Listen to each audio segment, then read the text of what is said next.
Some of the highest paid people on the job site never set foot in college. They do not have student loans. They do not have a fancy degree.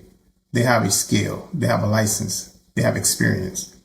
And they know how to do the work that most people either cannot do or do not want to do. But here's the part nobody tells you. Not every trade pays the same, and not every person in the same trade makes the same money. A residential electrician and an industrial electrician can both call themselves electricians, but financially, they can be living two completely different lives. Same thing with welders, same thing with pipe fitters, same thing with HVAC and linemen. The real money is picking the right side of the trade. Industrial work, commercial work, union scale, overtime, per diem, and certifications. That is where the money starts changing. So in this video, I'm going to break down some of the highest paid trades going into 2026. And I am not using random internet numbers. These numbers are based on official wage data. But I am also going to give the real job site version, because the government numbers do not always show what a man can make when he's working overtime, getting per diem, or traveling out of town. So let's get into it. The first trade, elevator mechanics. This is one of the highest paid trades in the country without needing a college degree. The national wage data has elevator mechanics around $100,000 at the median level. And the top earners can clear well over $140,000 a year, depending on location, union scale, overtime, and experience. And there's a reason they get paid like that. This is not a simple work. You're dealing with electrical systems, hydraulics, controls, motors, safety devices, troubleshooting, and inspections. And the public depends on that equipment to work every single day. When an elevator goes down, somebody has to know how to fix it. And not everyone can do that. That is what keeps the barrier to entry high. And when the barrier to entry is high, the pay usually stays high too. Now, the catch is this. It can be hard to get in. A lot of this trade runs through a union apprenticeship. You do not just wake up one day and become an elevator mechanic. You apply, you test, you wait, and then you get accepted. And if you can get in and you can stick with it, this is one of the best paying trades a person can get into without college. The second trade is lineman. Now, this one is different because when people look at the national wage numbers, they might see around $90,000 a year and think that is a full story. It is not. That is just a base picture. Linemen are one of those trades where real money can come from overtime, storm restoration, travel pay, per diem, hazard pay, and long hours. When a hurricane hits or when a storm knocks out power, somebody has to go out there and bring the power back. And that somebody is usually a lineman.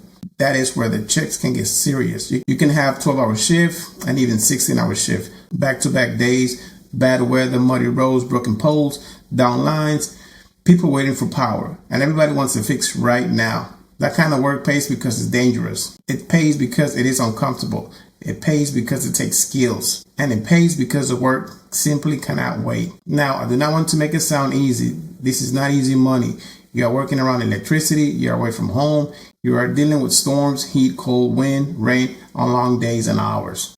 But if you are built for it, this is one of the trades where your yearly income can go way beyond the average numbers, especially if you're willing to travel and chase storm work. A regular year might be one number. A storm year without overtime and per diem can be a completely different number. That is why linemen are respected, because when everyone else is going inside, they're the ones heading out. Number 3, industrial electrician. Now, I want to be clear here. When people say electrician, they usually think about houses, light switches, outlets, brick or panel, and residential work. And there's nothing wrong with that. But if we're talking about making real money, you need to understand the difference between residential electrical work and industrial electrical work. Industrial electricians are working in places like refineries, chemical plants, manufacturing facilities, power plant, and data centers. That is a whole different world. You're dealing with motors, controls, switches, instrumentation, high voltage, troubleshooting, lockout, tagout, and PLC systems. Equipment that cannot just stay down all day. When production stops, companies lose money. So they need people who can troubleshoot fast, work safely, and understand complex systems. That is why industrial electricians can make serious money. The national number might not look crazy if you only look at the average, but the average does not tell the whole story. Regular electrician and industrial electrician with PLC experience are not the same thing. The title might sound similar, the paycheck might not be close. And right now, with data centers growing, manufacturing coming back, and industrial sites needing skilled people, this is a strong trade to look at, especially if you're in places like Texas, where industrial work is everywhere. The Gulf Coast is full of opportunity for people who understand industrial electrical work. Number 4, plumber, pipe fitter, and steam fitter. Now, this one hits close to home for me because I have spent years on refineries and petrochemical sites as a safety professional. And I have worked around pipe fitters who are making real money. When people hear plumber, they think about somebody fixing a toilet or working under a sink. And yes, this is part of the trade, but that is not the whole trade. Pipe fitters and steam fitters are working with systems that carry steam, chemicals, fuel, water, gas, and other processed materials. They are reading prints, laying out pipes, cutting, fitting, and bolting flanges, working around pressure, working around heat. One mistake can turn into a serious problem. That skill matters. And in industrial work, especially in refineries, power plants, and chemical plants, that money can get very good. The national wage data might show a middle number around $60,000 a year, but that does not show the full picture, because a pipe fitter working turnarounds and shutdowns with overtime and travel jobs can make way more than that. I have seen it. You get on the right project, you get lots of overtime, you get per diem, you work in 7/12s, and those checks start looking super different. Now again, that money comes with a cost. You might be away from home, you might be living in hotels, you might be working nights, you might be working in the heat, inside units, around cranes, around confined spaces, pressure systems, around equipment that does not care if you are tired. So yes, the money is there, but it's not free money. You have to earn it. Number 5, HVAC technician. But I am not just talking about basic residential HVAC. I'm talking about commercial and industrial HVAC. Because again, specialization is where the money is. Residential HVAC can be a good career, but commercial HVAC is where things start changing. You work in hospitals, office buildings, schools, manufacturing facilities, and data centers. Those places cannot just go without cooling, especially in Texas when it is 100 degrees outside and a chiller goes down, someone has to fix it. And the person who knows how to fix it has leverage. HVAC can also be one of the fastest trades to get started in. Some people go through trade school, some go through community college, some start as helpers and learn the job. But the money comes when you keep stacking skills: chillers, control rooms, building automations, refrigeration, commercial system, troubleshooting. The more complex the system, the more valuable you become. And HVAC has another advantage. The work is not going away. And when customers are hot or cold or losing money, they're willing to pay whatever it takes to get that system running again.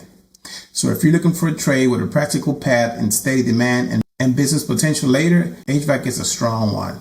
Number 6, the Boilermaker. This is one of those trades that does not always get talked about by people outside the industrial world.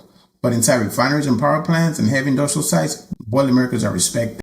They work on boilers, tanks, pressure vessels, heat exchangers, and other equipment. This is physical work, heavy work, hot work. Sometimes you're working in confined spaces where safety matters because the equipment they deal with can be dangerous if it's not done right. A lot of Boilermakers work is tied to outages, shutdowns, and turnarounds.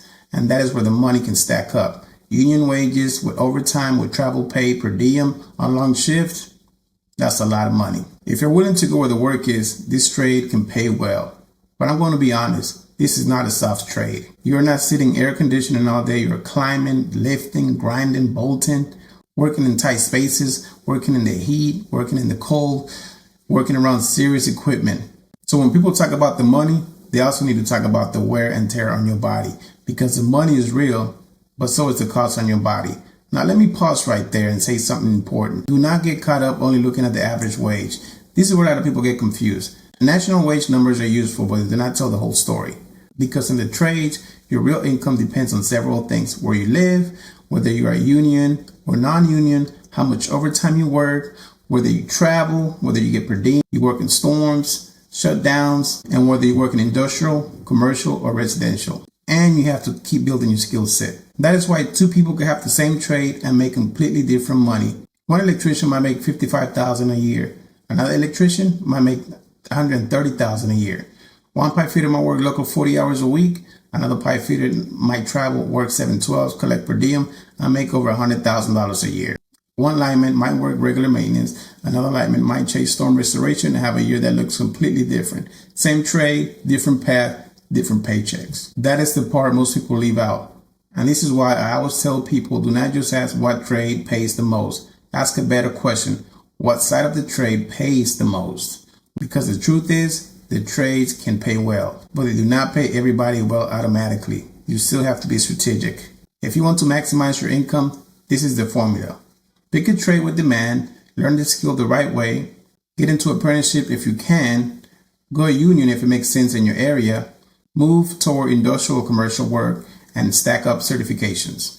You have to be willing to work overtime when it makes sense. Be willing to travel if the opportunity is worth it. And most importantly, learn how to keep the money once you start making it.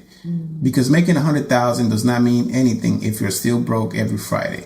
I know guys pulling 712s, 84 hours a week, getting great checks per diem and overtime. And somehow they still have nothing saved. So yes, pick the trade that pays, but also learn what to do with the money when it comes in. Because the goal is not just to work hard forever.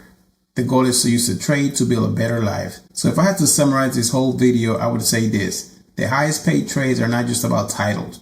They're about skills, specialization, location, overtime, per diem, and how much demand there is for what you know how to do. Elevator mechanics, linemen, industrial electricians, pipe fitters, commercial HVAC techs, and Boilermakers. Those are all strong paths, but the money is not automatic. You have to choose the right lane. And if you're young, you are trying to change careers, or you're tired of hearing that college is the only way to make real money, I want you to understand something. There are people in the trades making serious money without a college degree and no college debt. Your skill, sacrifice, and the willingness to work, most people avoid. That is the opportunity, but you have to respect the work, because these jobs pay for a reason. They are dangerous, they are physical on your body, they require training, discipline, and they will test you. But if you're built for it, the trades can change your life. If you're new here, this channel is for the blue-collar worker who wants to win financially. We talk trades, we talk money, we talk careers, and we talk about the stuff people on the job site actually deal with. If this video helped you, hit subscribe. It costs you nothing, and it helps the channel grow. Make sure to drop a comment below and let me know what trades you're in or what trades you're trying to get into. And if you're already making money in the trade, but you're trying to figure out how to save it, manage it, and build something with it, I have a free blue-collar money guide. Just send me an email and I will get it to you. It was built for workers like us with no flubs, no finance degree needed, just simple money principle for blue-collar people. Until next time, stay safe, stay paid, keep building. I will catch you on the next one.